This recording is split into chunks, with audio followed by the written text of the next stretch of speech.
Stanford University.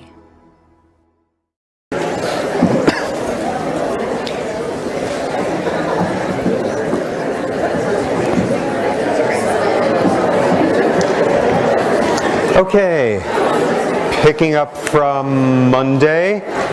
Okay, so we are now well into our second topic of the second half, looking at aggression, competition, cooperation, empathy, all those guys, and we've got the drill down by now, starting with behavior all the way to the right, working our way to the left, all the way back to evolution, genetics, blah, blah. Where we left off the other day was just getting into the first box worth of what's going on in the brain. What is the neurobiology of what's occurring seconds before that aggressive act, that compassionate act, all of that, as we know already, right in the middle of the limbic system, of course. As we know already, the amygdala is playing a really central role and seeing all the evidence for it, lesion studies, stimulation studies, the bizarre, rare realm of humans who have had lesions or stimulation there, accidents, or intentional psychosurgical interventions, beginning to look at the amygdala there and the role that it plays. Now, part of what becomes relevant there is seeing the kind of information that the amygdala is getting. And an important thing to focus on is something that was mentioned back in the limbic lecture, the notion we ended with the other day, the amygdala. Okay, so you look at somebody who has had amygdaloid damage and they tend to not be able to detect fear-evoking faces. They are overly trustful. They are underly skeptical. They are not taking in the sort of information we would that leads us to conclude this is a circumstance that demands arousal, vigilance, so on. One of the things that was seen, interesting study that I noted at the end the other day, was looking at people with amygdaloid lesions, Damasio and his group looking at this, keeping track of where the eyes are looking. When they see another face, they are not looking at the eyes anywhere near as much as everybody else would. They're instead tracking around all sorts of extraneous parts of the face. Normally people look at the eyes a whole lot. And what that winds up showing is not only is the amygdala playing a role in deciding this is a fear or aggression evoking stimulus, the amygdala is also on the lookout for it. And what we will see in a little while is one of the things testosterone does is make the amygdala better at looking for fear and anger evoking faces. So part of what the amygdala is doing is taking in sensory information. We touched in the limbic lecture on one interesting aspect of it. Okay, back to that business, that the limbic strategy of counting the number of synapses, that strange business about olfaction being only one synapse away from lots of parts of the limbic system, including the amygdala. If you were dealing with a rhinoencephalon, the olfactory world is being so emotional for a rodent. For us, we've got something else interesting happening.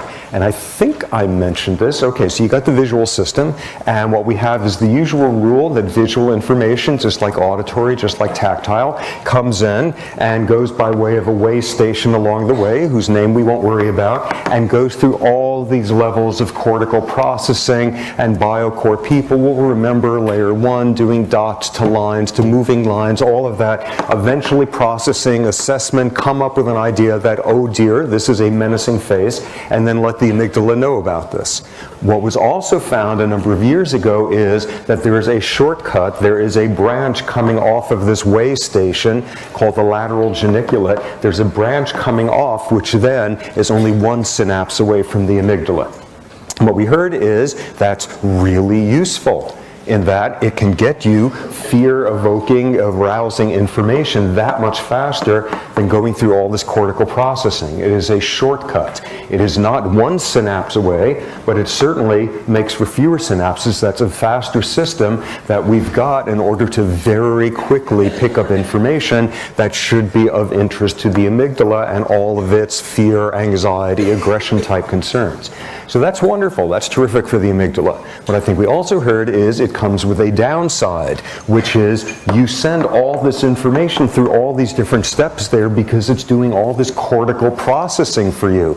It's figuring out all the details of the sensory information you're getting in. This way, it gets to the amygdala faster, but what gets there is less accurate. You're more likely to make a mistake. And that's the whole world of people reacting really quickly to some peripheral piece of information, which turns out to be different than they thought it was, and before they knew it, they had reacted. This is the cortex sitting there still trying to decide, is this a three-dimensional object or a two-dimensional one? And through this route, you've already stabbed the individual. This is a very, very clear trade-off: faster information, less accurate. And there's by now a lot of evidence to suggest that this particular pathway is hyper-excitable in individuals with post-traumatic stress disorder, where that whole world of all sorts of acute sensory stimuli suddenly fling the person back into where they were when that happened to them, and without the processing time to figure out, you know, this isn't exactly the same. In fact, this is a world away from where that happened. Already the amygdala is responding. So these shortcuts, but telling you one of the things you give up with the shortcuts is the analytical accuracy. Okay, so amygdala for that. Amygdala equals fear, equals anxiety, equals aggression. Isn't that interesting? In a world in which amygdaloids are not afraid, there's no aggression, that whole theme there. The amygdala isn't always about fear and aggression and anxiety. And it's very informative, the examples where that's not the case. One case, really interesting syndrome called Williams syndrome, which we're going to hear a lot about in the language lecture. Williams syndrome appears to be a poorly understood imprinted genetic disorder where you get, among other things, kids who are unbelievably facile with language and emotional expressivity.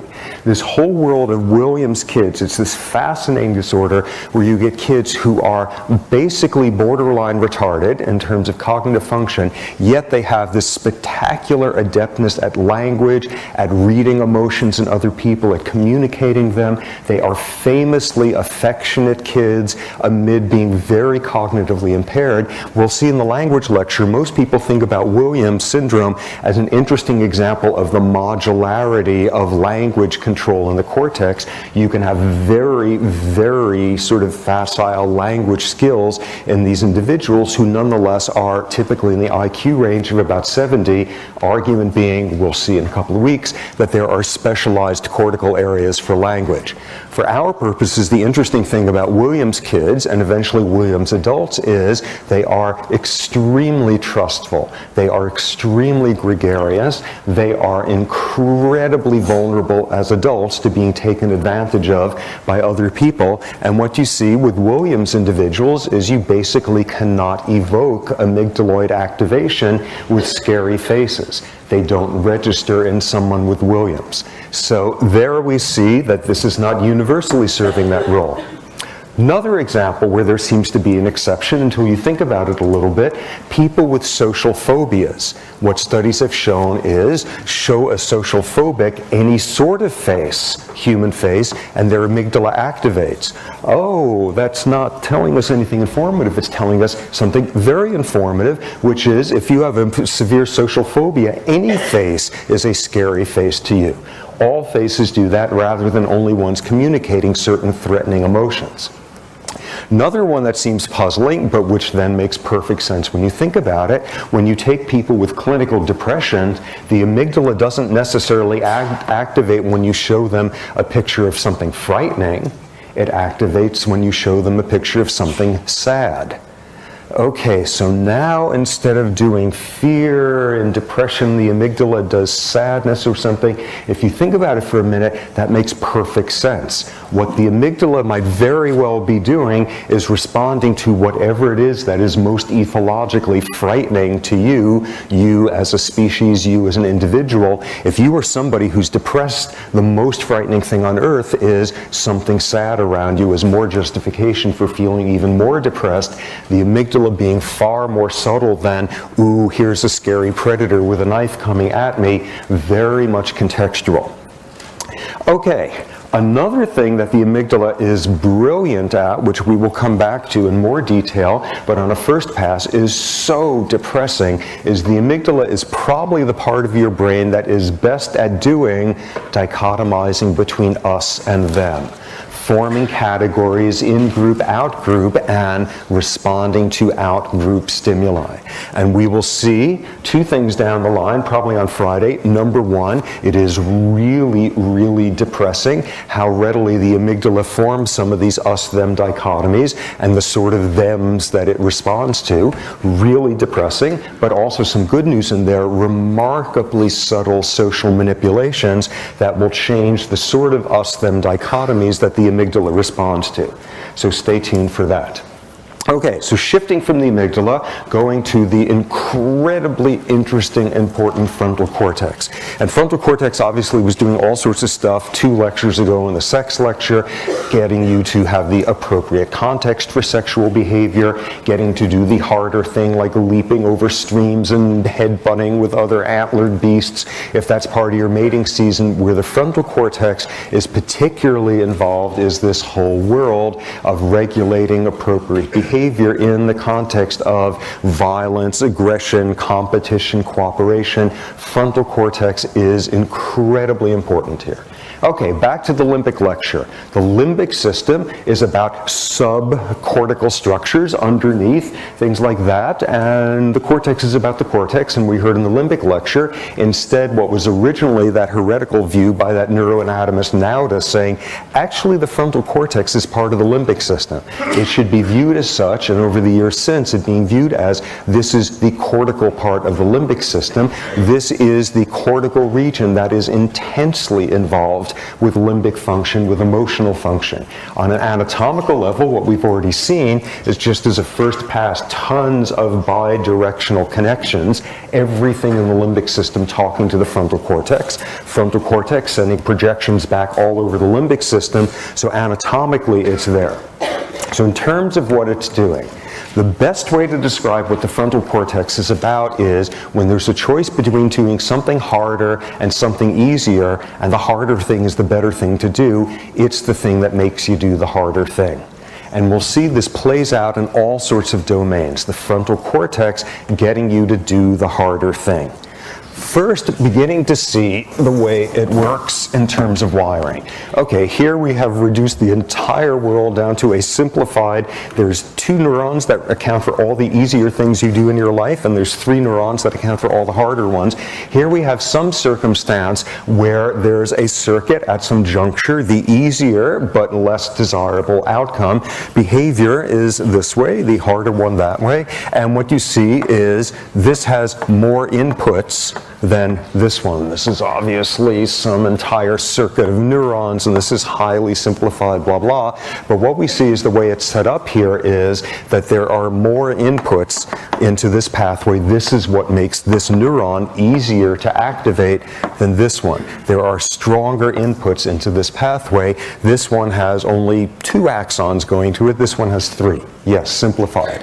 When you look at the wiring of the frontal cortex, it's sending projections all over the limbic system, all over motor areas. A characteristic of the projections is that very rarely are they very strong projections to any given target area.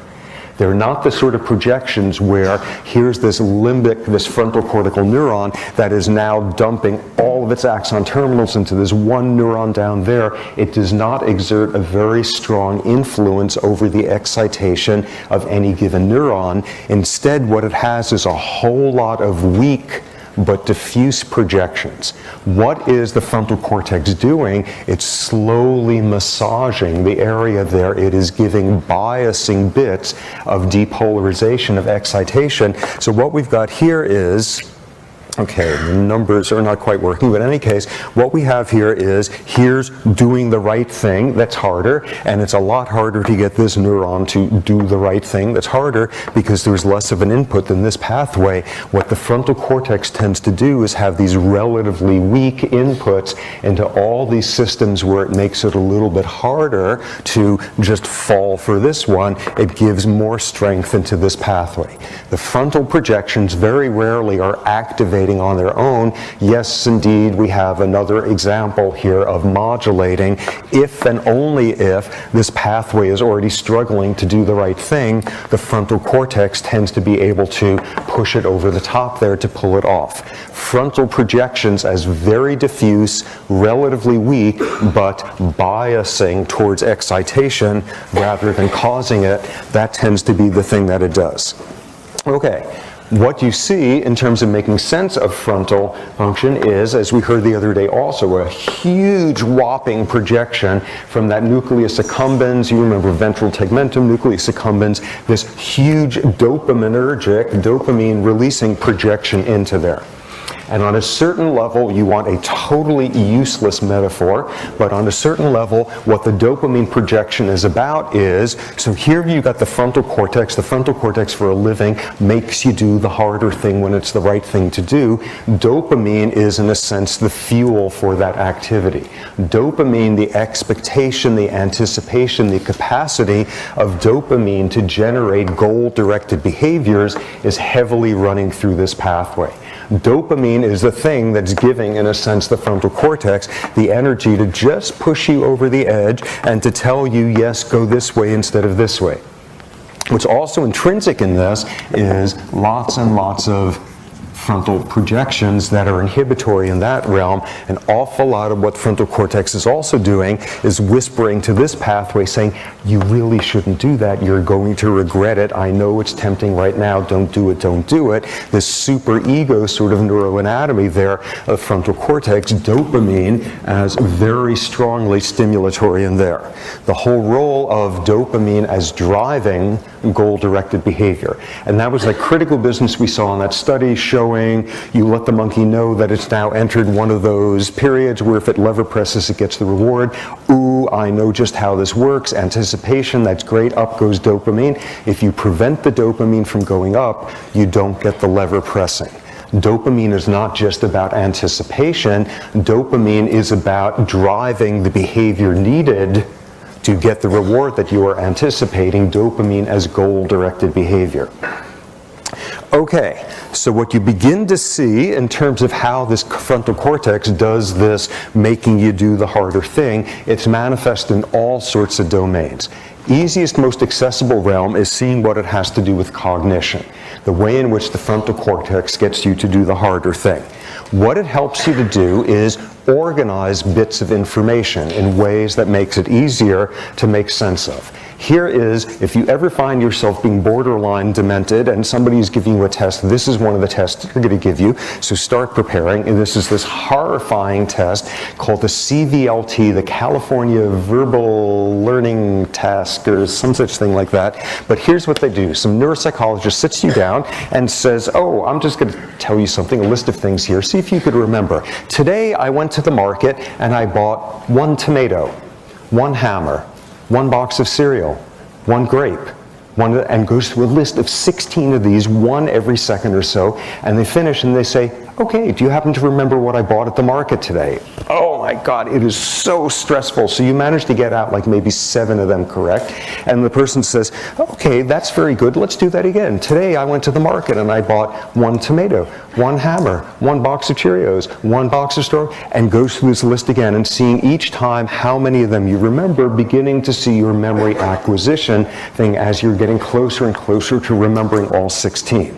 It's not until you're maybe in the 3rd or 4th round of doing this that you begin to notice something, which is of the 16 items, 4 of them are fruits, 4 of them are hardware items, 4 of them are bread cereal things, 4 of them are who knows what, and they're scattered throughout. What the people typically start doing by the 3rd or 4th one is you begin to group them by categories. And instead of remembering back, okay, tomato, hammer, cereal, fruit, whatever, you first tell the 3 out of the 4 fruits that you remember. Then you tell the 2 out of the 4 hardware items. You are beginning to group the information. And what that is called is executive function. Executive organizing strategy, it is sheer memory systems that are remembering sort of these 16 factoids. It is executive organizing that's telling you, do you notice some patterns there? Don't just remember it in sequence. Don't try to just remember it in sequence. Stop for a second and try to keep track of the categories, because that's going to be a better strategy in the long run. That's what the frontal cortex does. You get someone with frontal cortical damage, and their capacity to remember the learning curve is not all that different from anyone else, but they never start doing the grouping.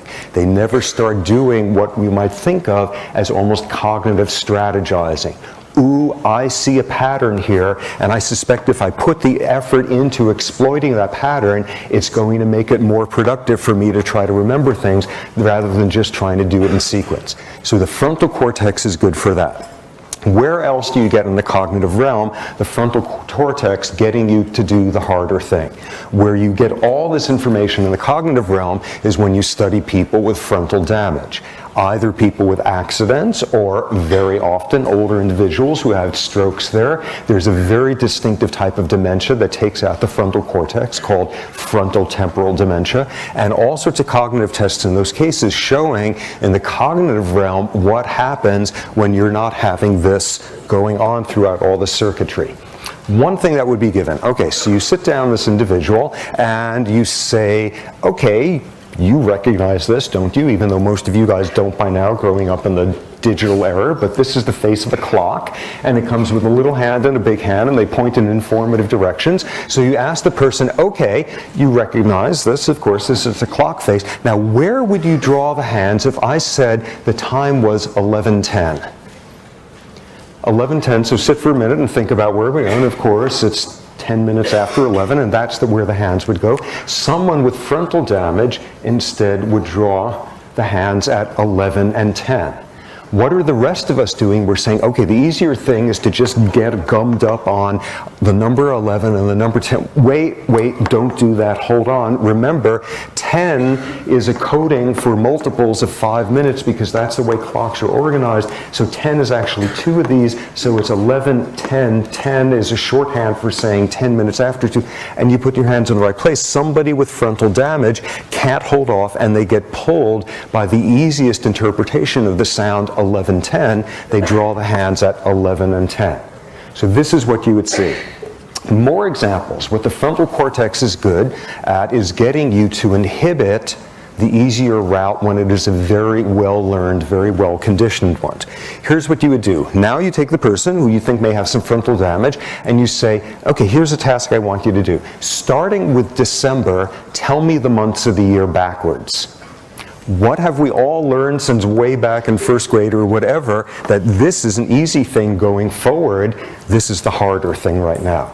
And you will see a person with frontal damage will say, okay, December, November, October, September, October, November, December. They manage to pull it off for a while, and then they just slip on the ice back into the easier way. It is, you normally have December followed by January, not by November. It takes more work to do it that way. People with frontal damage, they have this intrusion. They can't hold off the overlearned response, the more habitual response. You would then see, with frontal damage, something that's termed intrusions. Now you would say to the same person, okay, that's great, that's great. Now what I want you to do is start with the number 20 and count backwards. And the person will say, okay, 20, 19, 18, 17, September, October, November, December. And they've slipped back into the previous task. They don't have the effort here to say, we've stopped it with the months already, now we're doing numbers. Don't slip back into that month stuff, but yet that's exactly what occurs. You take somebody with frontal damage, you give them what would be called a verbal fluency test. You say, okay, 1 minute, tell me as many words as you could think of starting with the letter F. Great.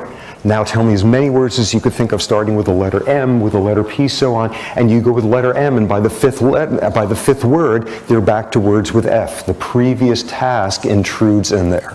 It has trouble organizing, strategizing. We're done with the letter F. We're done with doing the months. Concentrate now. We're doing the letter M. We're doing numbers backwards. Don't fall for the easy version of just saying 11, 10. This is the stuff that the frontal cortex does. This is what it looks like when you are getting damage to the frontal cortex. Okay, so cognitive aspects of that. What's the frontal cortex particularly good at in the cognitive realm? It is making you work and work and work for a cognitive reward way down the line, and that's the entire world of all of you guys already gunning for the perfect GPA that will get you into a good nursing home someday. That is your frontal cortex working to your advantage. That's your frontal cortex doing that, this task of gratification postponement.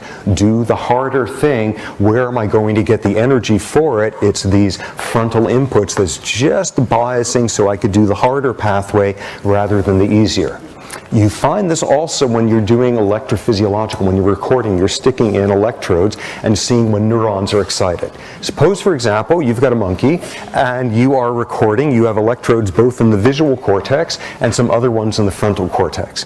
And again, this is one of those tasks where when the bell sounds, bells don't beep, when some buzzer beeps, it means to the monkey now, okay, every time the light goes on, you have to press a lever 3 times and you get a reward. That's the rule. Buzzer means we're starting one of those testing sessions again. Light comes on, hit lever, light comes on, hit lever. So you record from the front, from the visual cortex, and here's what's happening. This is when the buzzer comes on saying, oh, we've just started one of these test periods, and now the light flashes, and the visual cortex activates each time. What's going on in the frontal cortex? The second the buzzer goes off, the frontal cortex activates and it stays up the whole time. What is the visual cortex coding for? Individual examples of this task. What's the frontal cortex coding for? It's remembering the rule. Okay, the buzzer went on, that means now remember, remember, remember for the next whatever period of time, get ready, every time a light flashes, hit the lever there. The task of the frontal cortex is to maintain the rule throughout, transcending the individual examples of it. So you can already see where we're heading with moral development in kids and frontal maturation, and all of that's going to fit in really well, the frontal cortex doing stuff like that. What you should begin to notice is intrinsic in all of this, the frontal cortex is sending these projections all over the brain.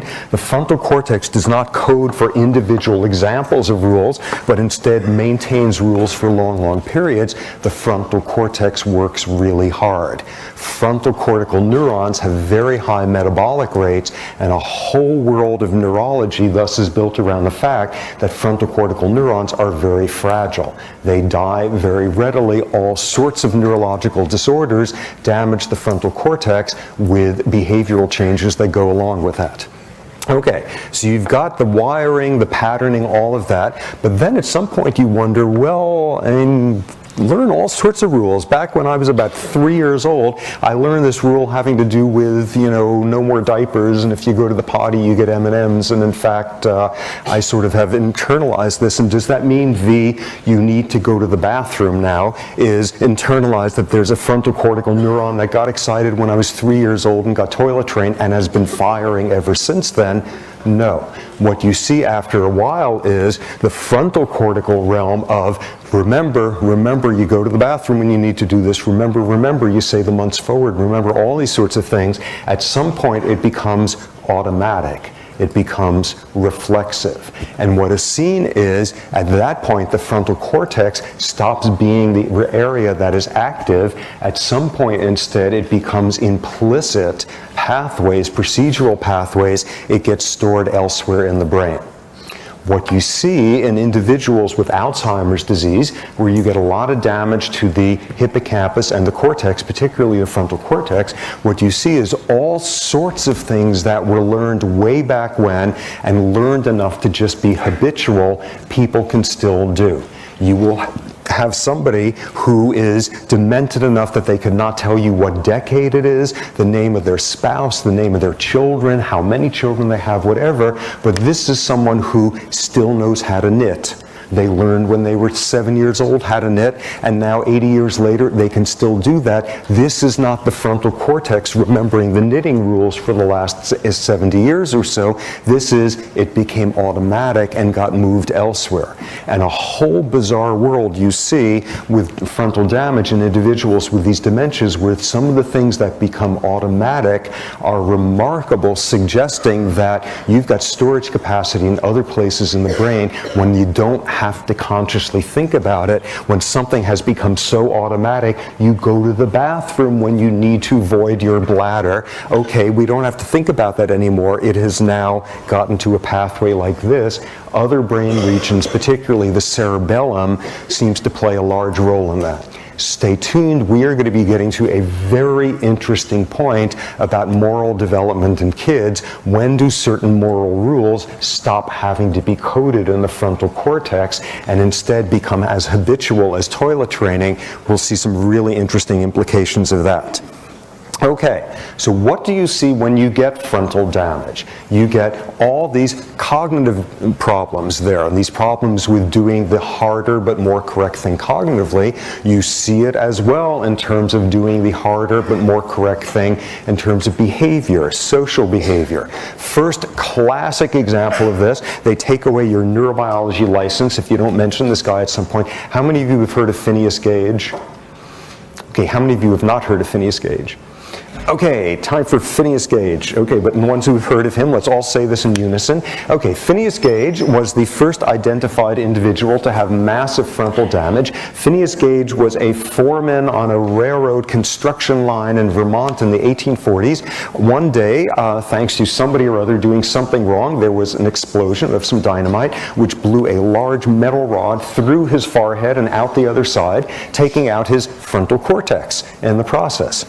And this was rather dramatic, and this was this large metal pole that went through fast enough that in fact cauterized all the blood vessels. And you can go see that metal pole at the museum in the Harvard Med School library, where you can also see his skull, which is very interesting because the rest of Phineas Gage is about 20 miles from here, buried in Colma, so I don't quite know how his skull wound up at that end of the country, but in either case, he was buried in San Francisco minus, well, I guess the dean of Harvard Med School swooped in, and before you knew it, the skull was on its way east there with the metal rod. But in any case, okay, so Phineas Gage had his frontal cortex splattered 15 feet behind him, and what happened was, amazingly, because it went through with such force and so fast that it cauterized all the blood vessels, he was actually like able to get up at that point. And most remarkably, with a bunch of people from work, he was able to walk 1.5 miles to the nearest doctor, who, being a good diagnostician, took a look at Phineas Gage and tilted his head back and looked at him and he said, "Whoa, you got a hole there in your head."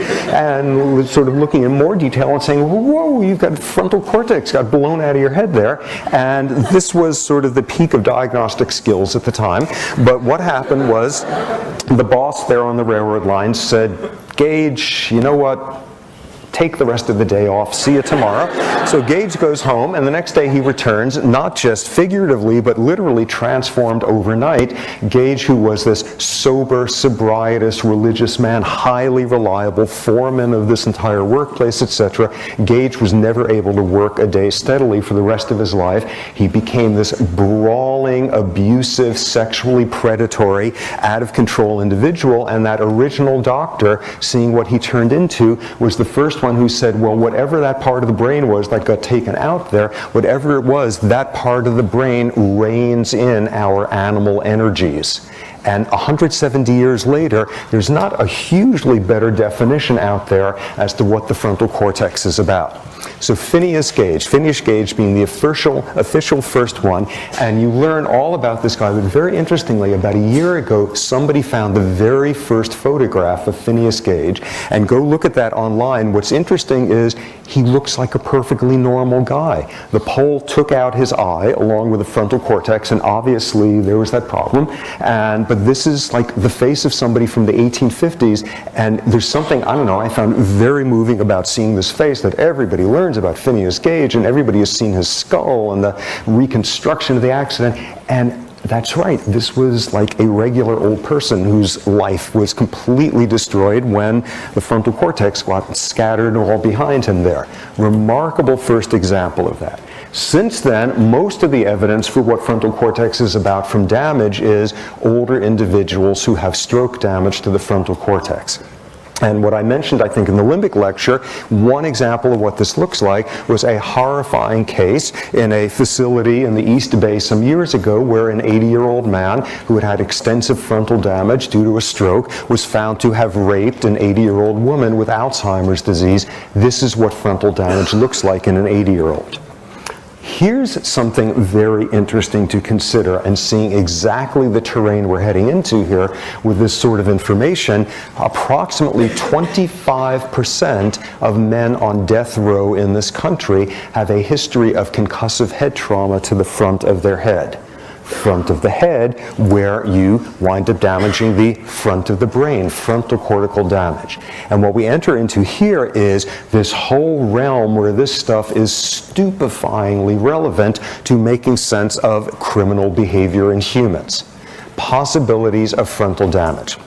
Currently, there is one law that's on the books in the majority of states in this country for deciding when somebody is so organically impaired that they count as having an insanity defense rather than being criminally culpable for their acts. And this is something called the McNaughton rule. McNaughton rule, everybody gets taught that what the McNaughton rule is can the individual tell the difference between right and wrong?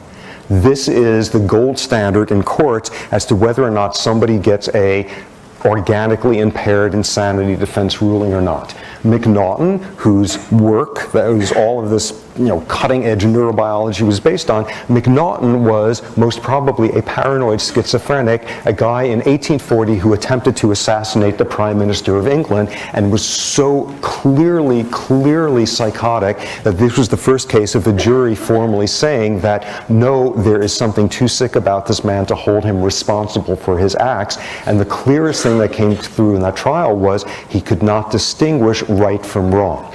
And the sort of thing that absolutely does in somebody attempting a McNaughton defense in a criminal trial is if there's evidence that they tried to cover their tracks afterward, that they were aware that they had done something which was unacceptable. What you see with people who can't tell the difference between right and wrong, there's no evidence of them trying to cover up their tracks.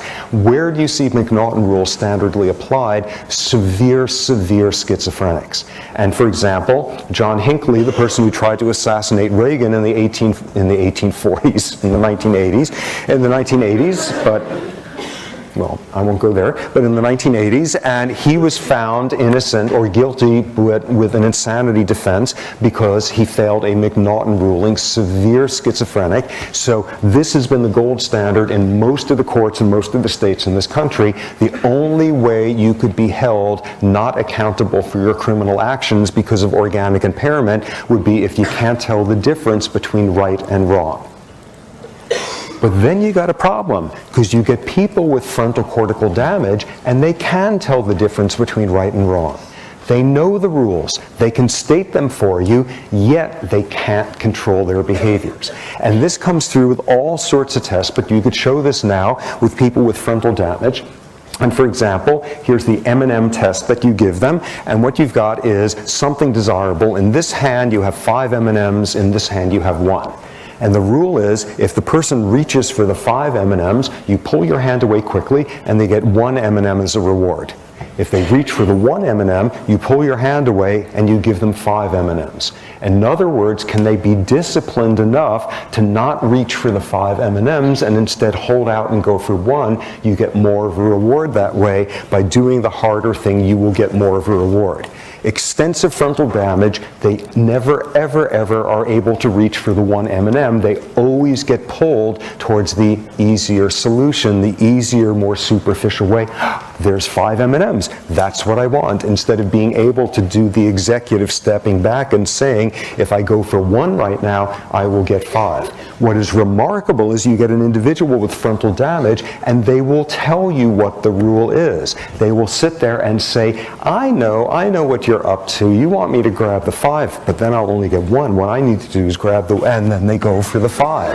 They can verbalize the rule right there. They know the difference between right and wrong. This is is not organic impairment of knowing the rules, this is organic impairment of being able to follow the rules. And it is extraordinary what this one feature of what the frontal cortex does, the difference between knowing that there's a difference and being able to activate this pathway instead of that. This is hugely, hugely challenging in the courts. At the time that Hinckley attempted to kill Reagan, every single state in the country had a McNaughton ruling in place. Yeah? So for those people that just have the damage and know the rules, would they cover up the tracks in a court case so they would be deemed not worthy of the McNaughton rule? Okay. They would fail the McNaughton ruling, absolutely, because they know the difference between right and wrong. And they would carry out the action and realizing it was wrong and so try and hide it. Yeah, exactly.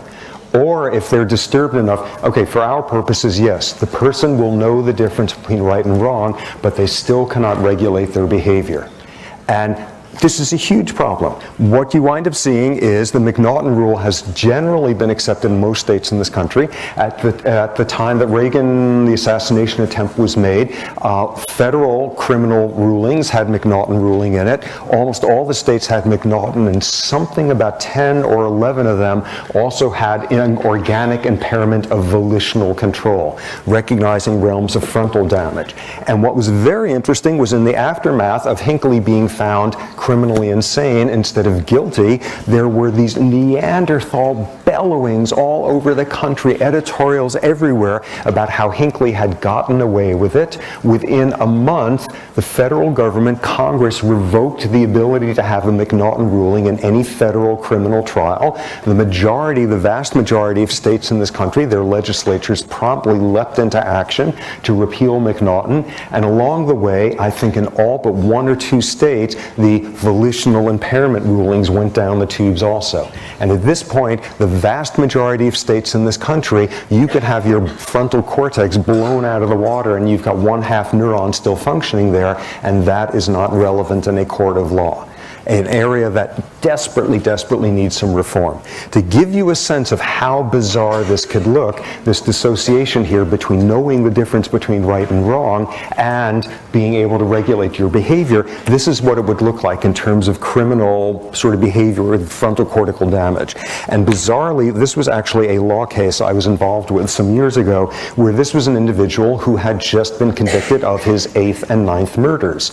And this was a serial murderer, and he was like a nightmare beyond imagination, what this man was. And this 8th and 9th one had just been 2 boys he had abducted, kept captive for a week, sexually raped, sexually mutilated, and strangled. And this was number 8 and 9.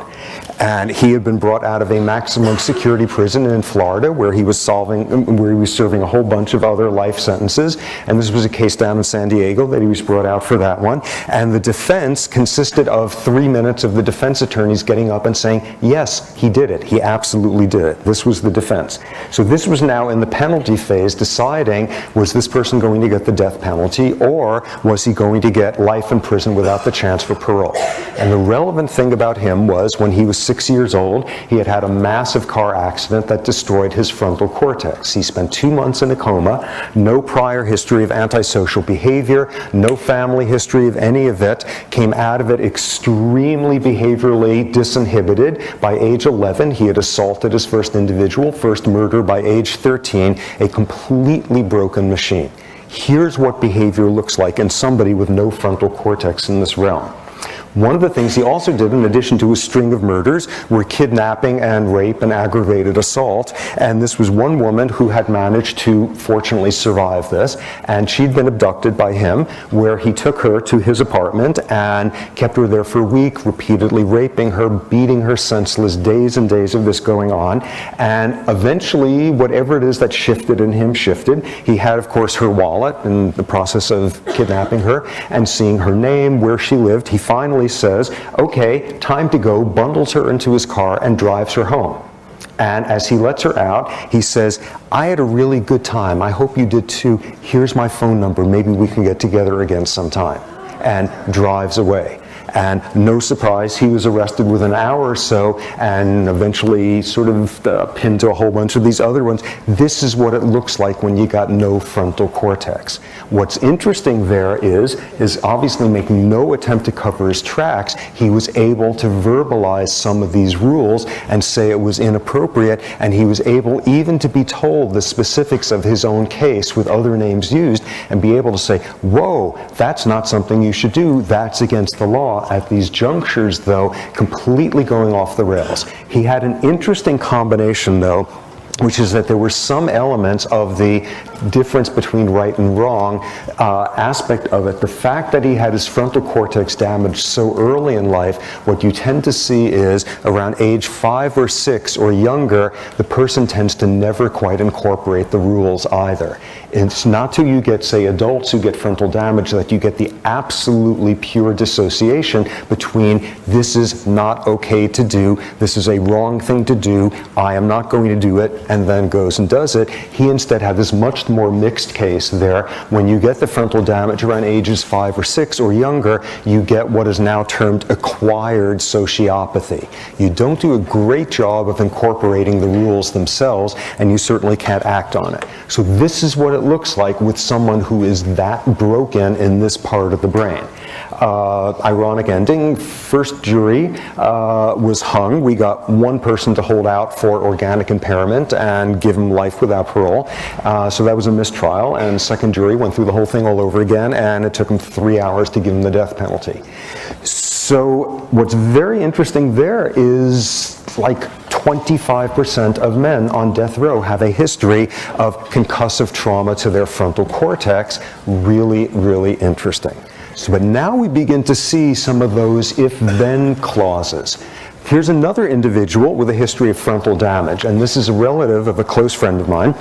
And this was someone who, when he was being born, there was a birth complication and they had to use calipers and something slipped and caused frontal damage, and he is frontally disinhibited. This is an individual who is now an adult who is unconstrained by the laws of society. This is an individual who cannot regulate his behavior. What does he do? Whenever there's family get-togethers, he plays the piano way longer than anybody else wants to listen to. He can't pick up the cues that everybody's had enough and wants to go eat dinner.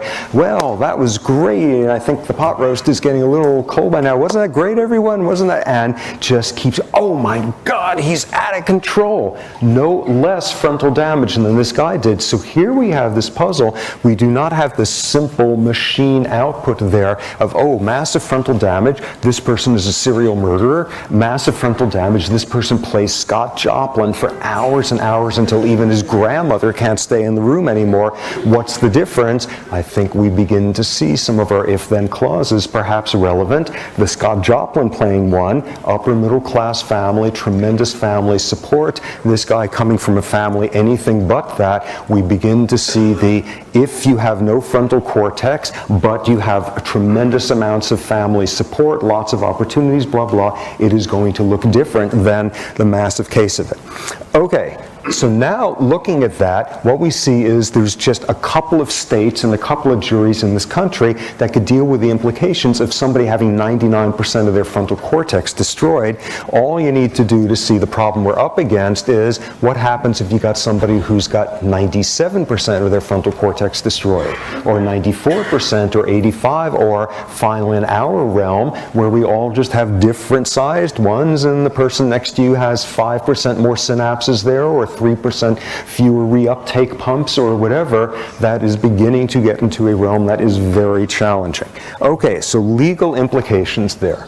Enormous ones, and ones where like reform is desperately needed. This reminds me, here is an example which strikes me as historically quite amazing. Okay, so we have the system saying, yes, it is possible to be responsible for your criminal behavior, but here's this one exception. If you happen to have all of these neurons destroyed and you're in Oregon, you can have this criminal defense and it's effective. Oh yeah, there's this footnote. Every now and then something can happen so that you get into a different category than people who've done something awful because soul or evil or whatever terms are coming in there. Really interesting piece of history. 16th century, during a period where if you had an epileptic seizure, you were virtually guaranteed to be burned at the stake as a witch, because there was a medical explanation for epilepsy at the time, which was it was demonic possession, and you were obviously a witch of some sort or other. And okay, so that was the medical knowledge of the time. And if someone was accused of a witch in most Western European countries where the Inquisition was occurring, the law at the time was, how do you confirm if somebody is a witch or not? You read them the story of the crucifixion, and if they don't cry, they are obviously a witch. And that was the test. That was the legal test. If somebody was not moved to tears by the story of Christ being crucified, they were obviously a witch and would very quickly be burned at the stake.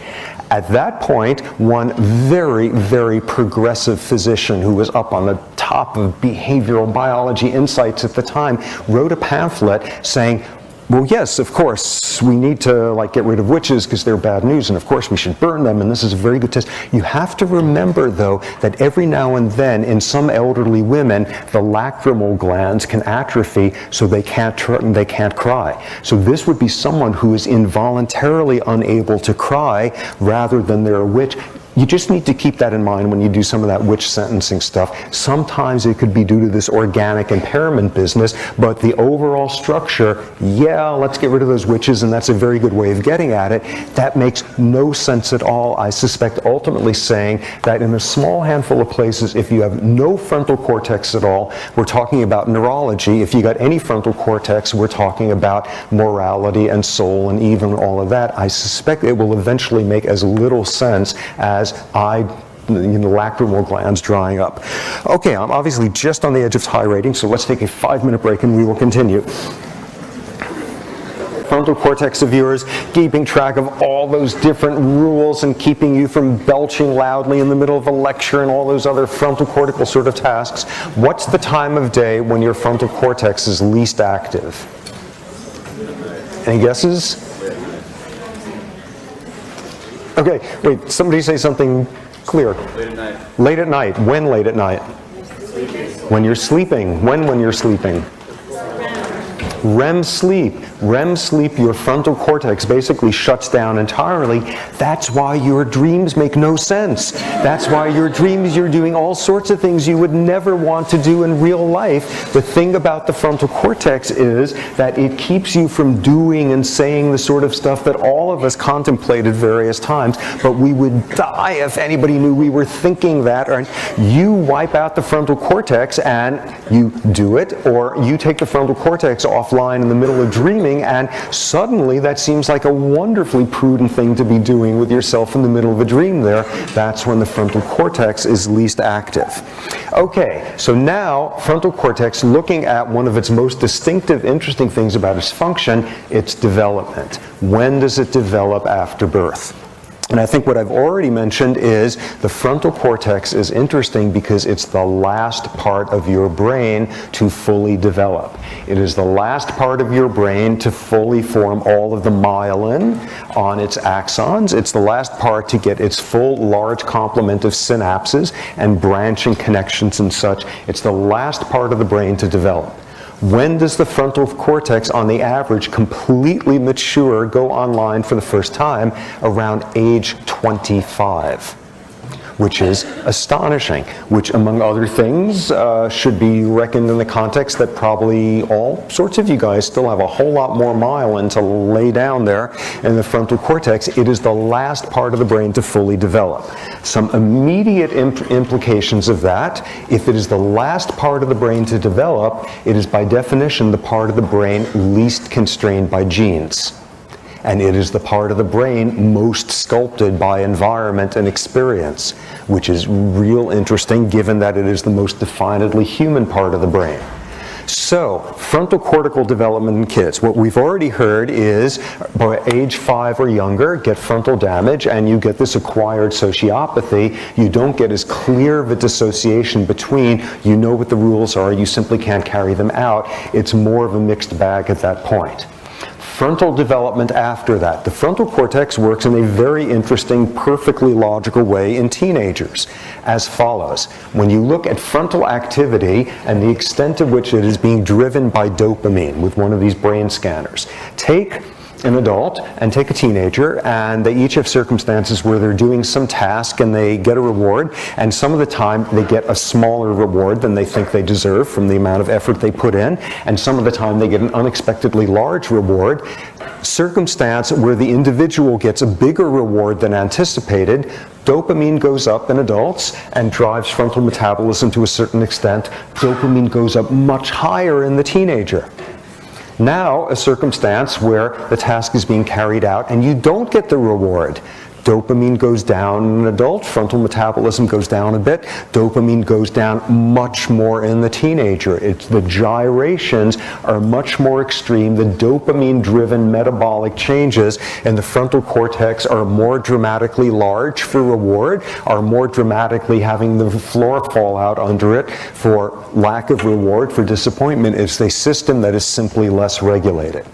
And this fact that the frontal cortex is the last maturing part of the brain had to do with one of the wisest things the Supreme Court has done in a long time, which was about 10 years ago, when they made a ruling that individuals who are under age 18, when they carry out a capital crime, you cannot have the death penalty applied to someone for a crime they did between ages 16 and 18.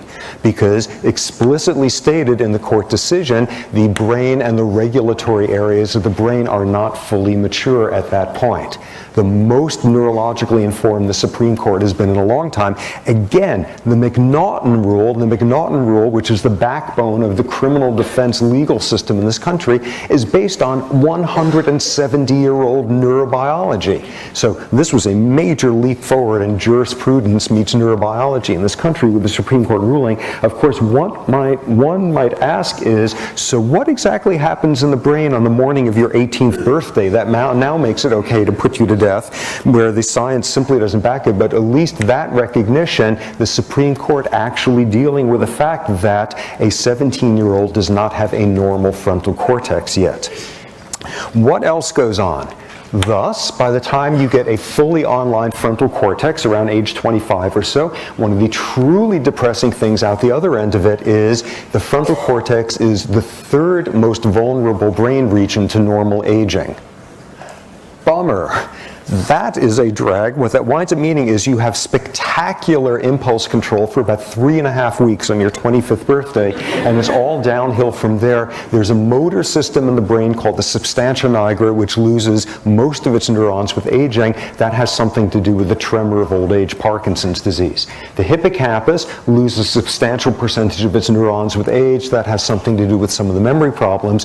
Number 3 on the list is the frontal cortex. Frontal cortex loses lots of neurons over the course of aging. And what you see then is all of those tests of cognitive function, of frontal functioning, they all have to be age adjusted because people as they get older have more trouble doing this, inhibiting the overlearned response, preventing something from intruding previously. There's fewer of these projections coming in there. And what does this begin to explain? This is this whole world of grandmothers telling you exactly how hideous they think your new hairdo is. That's the world of disinhibited 80-year-olds speaking. And what has always been the case in that literature, it has always been interpreted in a social, psychological, maturational framework. By the time you get to a certain age, you finally accept, this is who I am. I'm not in middle school anymore just trying to be popular. If I need to march to a different drummer, so be it, because I'm at peace with who I am. I accept myself. It's not that, it's the brain damage. It's the brain damage that kicks in at that point. That being a feature of normative aging. Now, where else do you wind up seeing abnormalities in frontal function? Other individuals, individual differences. One personality style where you see elevated frontal metabolism. And this is people with what's called repressive personalities. These are individuals who are highly regimented, highly disciplined, highly capable of controlling their behavior. These are individuals who do not express emotions very readily. They're very bad at reading emotions in other people. They're not depressed. They're not anxious. In order to be labeled with a repressive personality, those are rule-outs. You have an extremely structured life. These are the people who can tell you like everything they're planning to do for the next 3 years and it's already scheduled out. This is the roommate who always has all the work done 3 weeks before the due date. This is the person who makes you crazy because you wish you could be half as disciplined as they are. People with personalities like this, elevated resting metabolism in the frontal cortex. So which sort of people have far lower than normal metabolism in the frontal cortex? Any guesses? Shout out. Thrill seekers, yeah, thrill seekers, it seems to be more at the dopamine end of things, and the Zebra book considers that at one point in there, when it's more manifest in how are you going to pull off stuff like this, sociopaths have much lower than normal metabolic rates in the frontal cortex. And in fact, in a couple of weeks, there's a guy coming to give a lecture, and I'll announce in here when and where, who's one of the people doing the most interesting work with this. What this guy has is a functional MRI machine on a trailer which he drives around from one maximal security prison to another throughout this country. Really interesting research on violent individuals who are or aren't sociopathic, decreased frontal metabolism. But now something interesting. You take a sociopath whose resting metabolic rate in the frontal cortex is lower than normal. Now you give them a task which demands a certain degree of frontal function. Not, oh, be a law-abiding citizen in society, but something like the tell the months of the year backwards as fast as you can go. And what you see is in order to generate the same level of performance, they have to activate more of the frontal cortex than other people do. In other words, under resting circumstances, there is a hypometabolism in the frontal cortex, and in the rare, relatively unemotional circumstances where a sociopath does want to pull off a lot of regulation of behavior, they've got to recruit a lot more of the frontal cortex to do it. It takes more work to do. Other aspects of frontal cortex. Not only are kids not dealing with a whole lot of frontal cortex, other species are not dealing with a whole lot of frontal cortex. Again, humans have more frontal cortex proportionally than any other species. There is no chimpanzee on Earth who could master the 5 M&M, 1 M&M task, and that is regularly sort of used as a test for frontal function on them. Chimps cannot do it, because it is simply too tempting to reach for the 5 M&Ms because it's right there. Interesting assay of how many frontal neurons a chimp does have, though, which is now instead of 5 M&Ms and 1 M&M, 5 chips of wood and 1 chip of wood. Reach for the 5 chips of wood, you get 1 M&M. Reach for the 1 chip of wood, you get 5 M&Ms. Every chimp can do it now. They can all do it now because they're just looking at these pieces of wood and they could remember, that's right, don't go for the 5 pieces of wood, go for the 1 piece of wood. When it's chocolate, though, in front of them, it smells so great, and how can you expect them to keep track of the rules? And it's just the 5, and before you know it, they've done the wrong thing. If you take away some of the viscera of it, if you step back sensorially, if you substitute this in-your-face chocolate for these little bits of wood, chimps on the average have enough frontal function to be able to pull that task off. Kids, again, could never do this. And this is one classic sort of developmental test. You take a kid, and they're in a room, and you put a marshmallow there, and you say, okay, does people know this one? Okay, so do people not know this one? Okay, so here's what you do. You put the marshmallow there, and you tell the child, okay, I got to go out of the room for a little bit. You can have the marshmallow whenever you want, but if you haven't had it, by the time I come back, you can have 2 marshmallows. In other words, how many synapses do you have in your frontal cortex? Because that is spectacularly predictive of frontal metabolism in these kids. How long can they hold out through doing the harder thing that gets more of a reward? What those studies also are showing is the length of time a kid could hold out on the marshmallow test when they're 5 years old is predictive of SAT scores. Many years later is predictive of all sorts of aspects of the trajectory of that frontal development. Here's an even better assay for frontal function in a kid.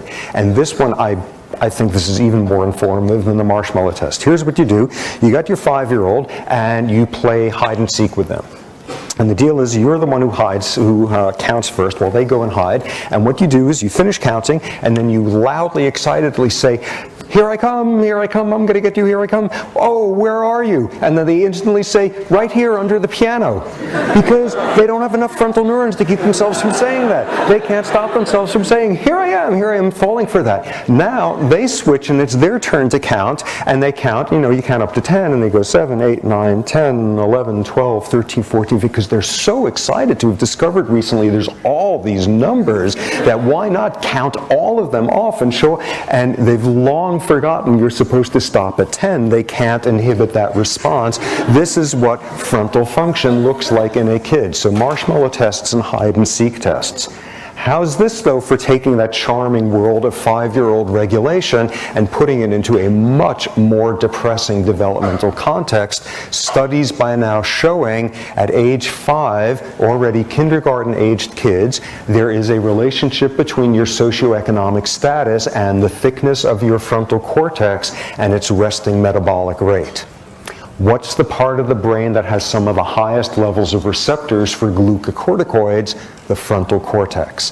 What do glucocorticoids do to the frontal cortex? They atrophy neurons there. So what you are already seeing is get yourself an unfortunate, imprudent decision in terms of which family you got yourself born into and be raised with the stress of poverty. And by age 5 already there are socioeconomic differences in the size and the activity of the frontal cortex. And that is, I think, one of those factoids that should have like people rioting at the barricades in terms of how screwed you are, how early on in life, in the most like straightforwardly neurobiological way by some of these oddities of experience and bad luck. Okay. So looking finally at the frontal cortex, one thing to ask at the end of the day is, so frontal disinhibition, why don't you see with people with massive frontal damage, instead of them becoming serial murderers, why don't they become like serial people getting married? Why aren't they serial standing on street corners giving away their money and announcing their love to the whole world and doing equally disinhibited things in that realm? It's not clear. It's not clear why this is so much more tightly involved in regulation of stuff going on in the amygdala. Okay, so as implied though by this arrow, it is not one direction of inputs there, it is bidirectional. What you also see is a lot of ways in which the amygdala can regulate the frontal cortex. And what you already can guess is the projection from the frontal cortex to the amygdala is inhibitory. The projection from the amygdala to the frontal cortex is inhibitory. The frontal cortex is trying to get the amygdala to restrain itself. The amygdala is trying to get the frontal cortex to stop sermonizing at it. And what you wind up seeing is, in rats and primates and humans, there is an inverse correlation under resting conditions between the metabolic level in the amygdala and the frontal cortex. They move in opposition. They move in opposition, and what you see is, what are the circumstances where, in effect, the amygdala is going crazy enough to be silencing the frontal cortex? That's the world in which you are making astonishingly bad decisions about things during moments of great duress and arousal that you spend the rest of your life regretting. That's a world of the amygdala getting very inaccurate, rapid-fire information and being able to silence the frontal cortex, and then out comes behavior that is really unregulated, the frontal cortex and the amygdala, in a sense, constantly wrestling in terms of their sort of reciprocity. So what happens when somebody has learned to be afraid of something, and slowly over time they learn that in fact this thing is not fearful? They habituate to this fear conditioned response. They habituate to yoking, this buzzer means I'm going to get a shock. They extinguish the behavior, that's the term given for that. You gradually see the amygdala activates less and less. Ooh, play the buzzer, play the tone that you've been conditioned to associate with a shock. Amygdala goes crazy. No shock this time. Do the buzzer again, no shock, not quite as active. Next time, not quite as active, and it slowly habituates away, destroy the frontal cortex, and the amygdala never habituates to a learned response, a fear-conditioned response which is no longer fearful. It can't learn to stop being afraid. So another realm of this reciprocal inhibitory relationship between the frontal cortex and the amygdala. Okay, final bit here in terms of their interactions. The easiest way to frame it is each inhibits the other. They work reciprocally. There are circumstances, though, where both the frontal cortex and the amygdala will activate. Because all you have to think are of some circumstances where, whatever your cultural conditioning is, doing the harder thing, which is the right thing, is also the scarier thing. Just think what it takes to have somebody blow a whistle and you leap up over the top of your trench in World War I, and you're going to be dead 10 steps into running towards the other trench line. At some point, the frontal cortex is in fact stimulating the amygdala very strongly to produce its behaviors. That's showing a circumstance where that is indeed the harder behavior. It is simplifying to say that they always work in opposition, but as a general rule, that's happening. Okay, what this allows us to do now is step back a bit and now look at another brain region. One which is in effect working in opposition to the amygdala in another realm, which is the septum. The septum, you remember the septum, the hippocampus, sends its loop through the fornix down to that septum thing. In some manner, the septum inhibits aggression. In the same way that simplistically the amygdala mediates it, the exact same sort of evidence, lesion studies, stimulation studies, recording studies, for reasons I don't fully understand, the septum has never been really a hot spot for a lot of research. Nonetheless, it in some ways works in opposition to the amygdala. You could now sit with one of those circuit diagrams of the limbic system, seeing who's connecting to who, and you could see what sort of wiring there must be for the septum to try to silence the amygdala, what the circuitry there would be. Back to that limbic rule, all these limbic structures are trying to yell at the hypothalamus and get it to listen to them and not to the other regions. Another area implicated in aggression, the lateral hypothalamus. Lateral hypothalamus, the subject of a huge amount of research in the 1960s, people interested in aggression, and then people acted like ethologists and learned the thing that we've already talked about a bit in here, which is, oh, actually, the lateral hypothalamus has nothing to do with aggression. It's got to do with predatory behavior. When a rat leaps on a mouse and shreds it, that's not an act of aggression, that's an act of foraging. Oh, lateral hypothalamus, food acquisition, not aggression. Tons of research in the 60s went down the tubes when people began to figure that out. Now, flipping to the other side of all of this stuff, rather than the aggression realm, the empathy realm, the compassion realm, where are the structures coming in? And we already know an area from the sex lectures that is pertinent, which is the anterior cingulate, sitting just behind the frontal cortex. And we already know about some of the things that it does. Remember, that's the part of the brain. Somebody pokes your finger, it activates along with your pain sort of receptor pathways. You watch the finger of your loved one gets poked with a pin, anterior cingulate activates as well. That is the part of the brain where literally and not just metaphorically you feel the pain of other individuals. How's this? Now a study, this was done recently by a guy at Harvard named Josh Green. What he does is he puts people in brain scanners, functional MRIs, and he gives them one of the great horrifying moral decisions that ever sort of actually occurred in history, which was the old scenario that you and a bunch of people are hiding from the Nazis who were nearby, and there's a baby with you and the baby who keeps crying, and it is clear if the baby keeps crying you are all going to be caught and killed. Is it okay to smother the child? And this wonderfully hypothetical, let's write a doctoral thesis dissertation on this problem here, was one which was a human sort of decision that had to be made endless number of times. What would you do in that circumstance? And what he shows in these studies are that people who activate the anterior cingulate less when they are contemplating this decision are more likely to reach the decision that it is okay to smother the child. You see that in these studies. Something about the feeling the pain element, the empathizing, the something about that, when it is not as extreme, that is a predictor in these studies of individuals who will vote for the smothering.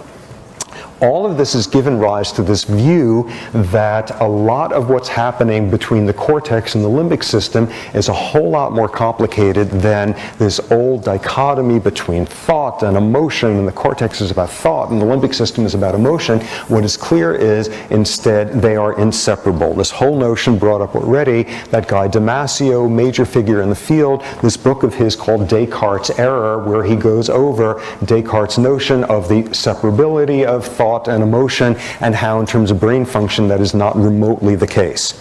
In some realms, you can partially separate cortical function, frontal cortical function, from limbic function. One example of this, and this was a classic study done by that same guy, Josh Green, and this was when he was still a graduate student, involved making use of people in a brain scanner with what's apparently like a classic test in, or a classic puzzle in philosophy, the runaway trolley problem. Here's the scenario. There is a trolley which is somehow broken loose from its brake. It is rolling down the tracks where it is going to roll over there and kill 5 people. First scenario, you have a choice. You can pull a lever which will cause the trolley to be diverted onto a different track where it will kill 1 person. Is it okay to pull the lever, saving these 5 people and 1 person getting killed? Second scenario, you have the option, you're standing behind this big beefy person and you can push them onto the track where the trolley will hit them and kill them, but it will stop it from hitting the 5 people. Are you willing to kill 1 person in order to save 5? And something that is shown in these studies over and over is like 75% of people are willing to pull the lever, 25% of people or so are willing with their own hands to push somebody onto the track. The math, the logic is absolutely equal, but this is always interpreted as how we make different sorts of decisions when it is a much more visceral, in your face, you are going to have to push this person to his death with your own hands, versus something as impersonal as pulling a lever, sitting in a cockpit in a military base in Las Vegas and killing people on the other side of the globe. How salient in your face is it? You get very different responses. And what Green showed in his study was, have people contemplating whether or not to pull the lever, it's the cortex that's activating, predominantly frontal cortex. Have people decide whether or not to push with their hands, it's predominantly limbic activation. Another version of this has been researched by a guy at Dartmouth named Oliver Goodenough, again brain imaging, and he is both a neurobiologist and also on the law school faculty there. And here's the sort of study he does. You will see the equivalency of it. Put people in a scanner and they've been going through a mock jury trial, and what they now receive on the scanner are the judge's orders to the jury before they go and deliberate. First version, the judge says, remember what you were here for. You may have your feelings. You may have your feelings about the person and what they did or what they didn't do. But at the end of the day, your job as a juror now deliberating is simply to decide, was this law violated or not? This is not for you to decide if it's a good law or not. This is simply, was this law broken? Second scenario, the judge stands there and says, okay, as you go and deliberate, remember, of course, what the law is, but remember, at the end of the day, what is this system about? It is about protecting the weak from the powerful, and you are a decision maker at this point. 2 totally different. One is rule-bound, one is empathy-bound. People get the first sets of rules, cortex is activating, second set of rules, limbic system is activating. So those are some domains where, in fact, they are quite separable. What you see, though, is that there are all sorts of domains in which it is a completely ridiculous dichotomy to make between, pure abstract cognitive decisions and these messy, yucky, emotive, limbic sorts of ones. Instead, tremendous amounts of interactions between the two. One domain where you see this, which is what happens when you begin to damage some of these structures, you change the flavor of the decisions that are made.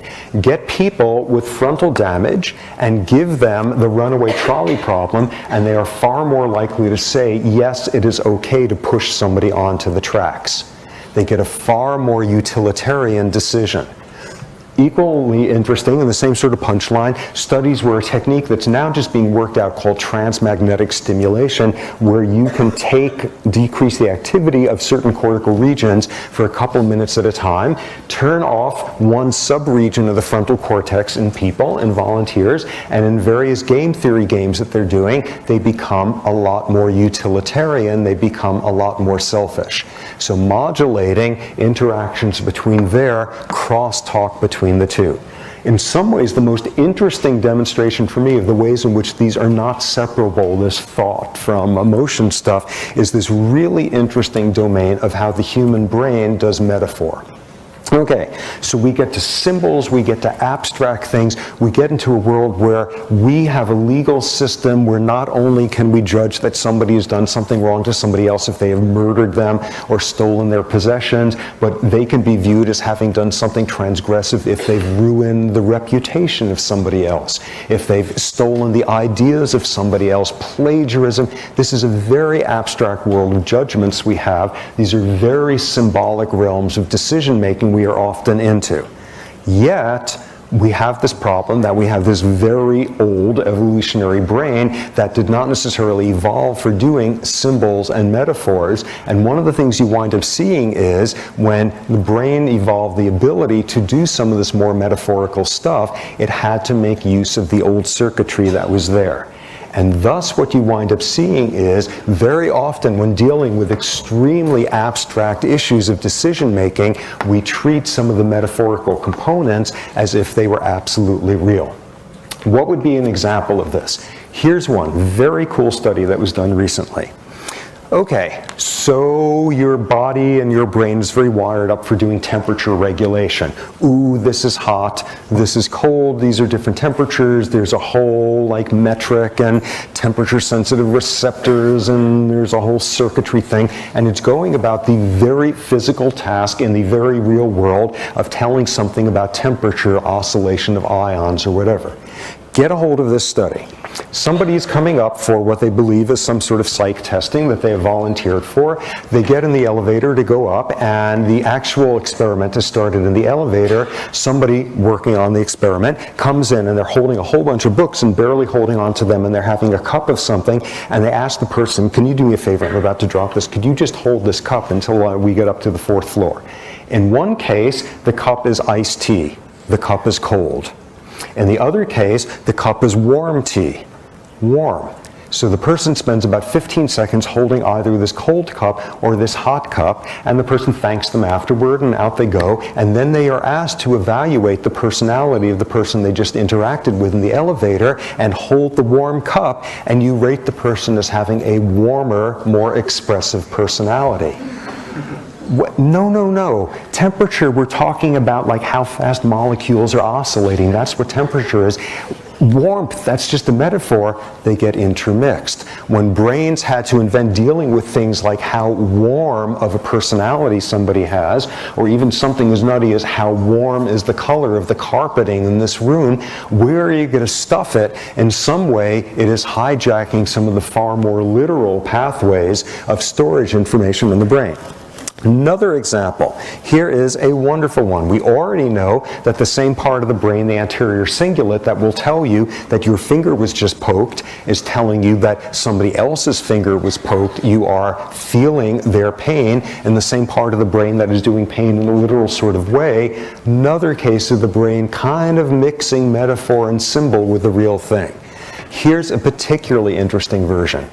Go get yourself exposed to some totally rotting, smelly carcass, or inadvertently take a bite into some truly rotten food, and you will have an area of the brain activate called the insular cortex. And what that does in every species looked at is it processes foul, disgusting stimuli. Disgusting, spoiled food, a rotten smell, all of that. That's what the insular cortex does. And you know, no doubt there's tongue receptors telling you bacterial loads or acidity of this rotten food or some such thing, and that's what this part of the brain does. Now, sit down a person and tell them a story of somebody being totally mistreated by somebody powerful in some completely exploitative, horrible circumstance, and the insular cortex will activate. have somebody play some game with somebody else, one of the prisoner's dilemma type games, where the person totally stabs them in the back, the person they're playing against, and gets away with it and makes some really exploitative, rotten gesture, and the insular cortex activates. Sit somebody down and say, in the control group, tell me about some event that happened when you were growing up, versus the experimental group, tell me about a time when you were growing up that you did something really awful to somebody else. And the person describes that circumstance, and the insular cortex activates. What does this part of the brain do? It's saying, oh yes, this food is full of maggots and does not taste very well, but it also does moral disgust. When you are feeling disgusted with how someone has been treated, when how you've been treated, it activates. When you are having moral self-disgust, recounting something awful you did to somebody, this part of the brain activates. My God, don't they realize up there this is a metaphor? You're not really eating rotten food, and every language on earth has words referring to moral failures with words denoting gustatory repellent stimuli. I am disgusted by what you did. The fact that they did this, when I hear about what they did, it makes me nauseous. Something about this smells rotten. Every culture has terms that intermixes literal sensory disgust with moral disgust. And what that's telling you is that when humans came up with something as fancy as moral transgressions, where are you going to stick the sense of outrage you feel when there is a moral transgression? I know, let's hijack the part of the brain that tells you you're eating some rotten food. Shoehorning into there.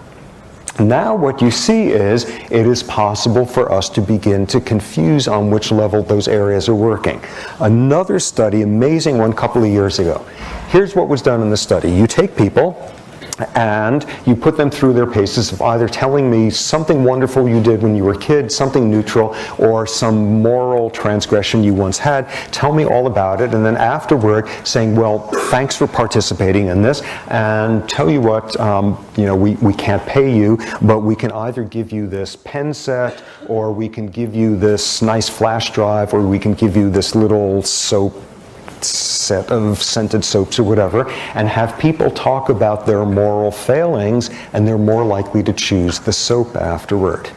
People want to wash their hands of their sins. And starting with Pilate washing his hands of whatever, this is an intermixing of metaphor with reality, showing how clearly this was the case. Now what they next did in the study was had people wallow in recounting something awful they had done to somebody else, and then they were allowed to go to the bathroom, and I don't quite remember how they did this, if they had cameras in the bathroom, which I kind of suspect they didn't, or if they weighed the soap afterward or something. But people who had just gone through the moral transgression recounting were much more likely to go in the bathroom and wash their hands at that point. But now what they had were people who had done the moral transgression recounting. Either they were given the opportunity to wash their hands afterward of it, or they were not given the opportunity. Now, sitting in the test room, what happens is the staged thing. One of the people working on the project comes in holding a whole bunch of books and accidentally drops them, and a bunch of pencils scattered all over the floor. If you were allowed to wash your hands of your metaphorical sins in the previous few minutes, what they showed was you were less likely to jump up and help the person. People translating a sense of being morally soiled into being an imperative of helping somebody else. Let somebody go wash their hands of recounting the awful thing they did to somebody else, and they're less likely to help people afterward. What I think we're seeing here is this amazing intertwining of us doing some of our most abstract judgments and decision makings and decisions about behaviors or not, where we just got these old ancient mammalian brains that does rotten food, doesn't do rotten ethics. You've got the systems confused. What this begins to speak to is work by a very prominent person in the field, a guy, University of Virginia, Jonathan Haidt, whose work emphasizes just how much moral decision making is not decision making, how much it is affective decisions, showing first with brain imaging how often you are getting the affective, the limbic, the disgusted cortical levels of response before you have the decision making. Argument being, And there, it is affect driving the decision-making rather than the other way around. But what he also points out is the frequency you give people scenarios, and he's done really interesting work with this, where you give somebody a scenario where it just strikes you as wrong. Here are two of the ones that he hears, three of the ones that he uses very often in the studies. First one, you describe a pair of siblings. They are grown up, they are post-reproductive. She has gone through menopause, he's had a vasectomy, whatever, and they are in love and not in the platonic sibling way, and they want to have a sexual incestuous relationship. Is it okay for them to do it completely in private? Second scenario, your elderly grandmother says it is absolutely fine with her to slap her in the face right now. Do you feel like it is okay to do? Third scenario, one that he brings up, having to do with burning a flag and stomping on it, something laden with symbolism, but at the end of the day is nothing more than just some cloth. Another one he brings up is, you're hungry, your pet has just died, why not cut him up and eat him? And in all these cases, what you have is exactly the responses all of you just had in there, and these insular cortical neurons are popping out of people's ears all over this room. And then what he does is say, well, what's wrong with that?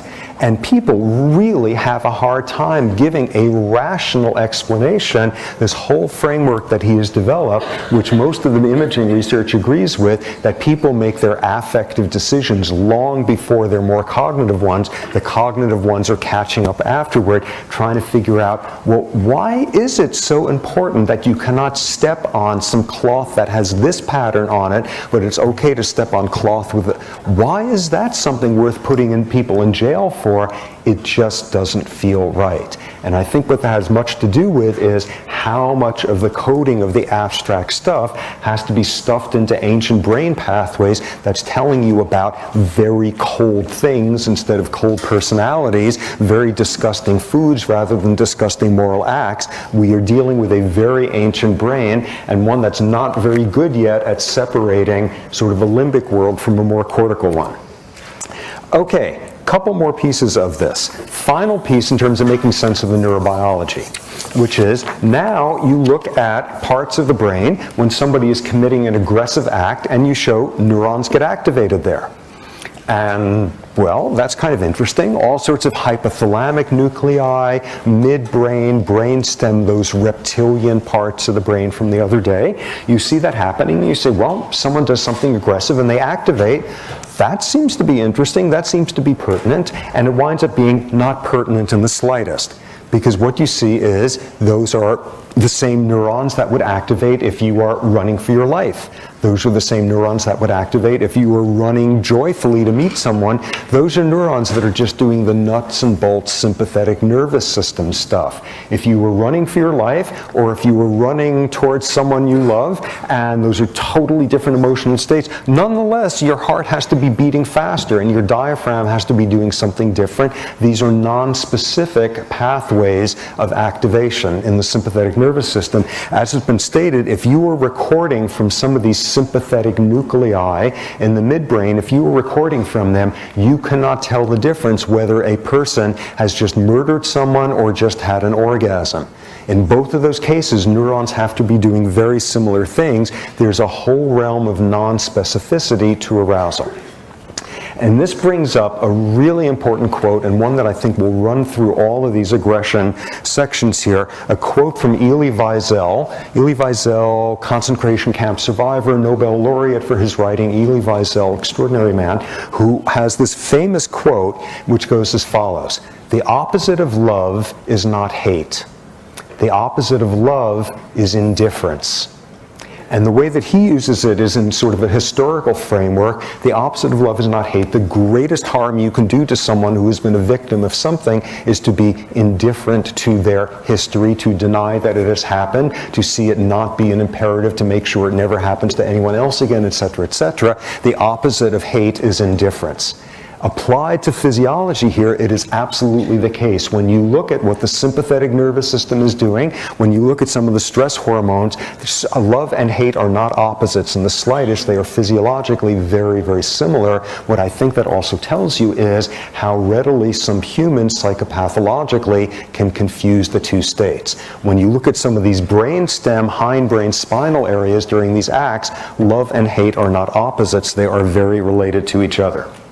Okay, jumping forward in the last couple of minutes, what we now have is looking at what hormones are doing to this. Hormones in terms of the short-term hormonal environment, not early in life, the short-term hormonal environment. And what we have to deal with, of course, instantly if we're going to bring up hormones is, so what's the deal with testosterone? What does testosterone have to do with aggression? Why is it that in virtually every species out there, males are more aggressive than females, males have more testosterone than females do? All you need to do to make sense of this whole section here is take everything from last week concerning testosterone and sexual behavior and just substitute aggressive behavior for sexual behavior. It's the same exact rules. Yes, testosterone is required for the full expression of aggressive behavior in males of most species. How do you tell? Subtract it out, the castration stuff. After castration, do levels of aggression go down to zero? No. The same thing as last week. The more prior experience one has being aggressive, the less of a drop in aggression there is after testosterone levels are removed. Put back 100% the normal levels, aggression is reinstated. Put back 10% the normal levels, reinstated to the same extent, 200% same extent, same exact rule. Testosterone is needed for the normal expression of behavior, but it is not necessary or sufficient, and your brain, your limbic system can't tell the difference between moderate, medium, and very high levels of testosterone. There's no way you could look at an individual's testosterone levels, and because it's 2 units higher than it was last week, or higher than the person sitting next to them, to make any sort of prediction about who is going to be more aggressive. When you see a correlation between levels of aggression and levels of testosterone, it's the behavior driving the testosterone, not the other way around. How does this translate into physiology? Here's one example of this in terms of studies. Take 5 rhesus monkey males, and this was a classic study that was done, put them together and they form a dominance hierarchy. Number 1 beats 2 through 5, number 2 beats 3 through 5, so on. Take number 3 and pump them up with testosterone, pump them up with insane amounts of testosterone, and what you will see is he will now be involved in more fights. Does that mean that number 3 is now threatening number 2 and number 1? Absolutely not. What's going on? Number 3 is being a nightmare to numbers 4 and 5. Is testosterone changing the structure of aggression in this group? No, it's exaggerating the pre-existing social structure.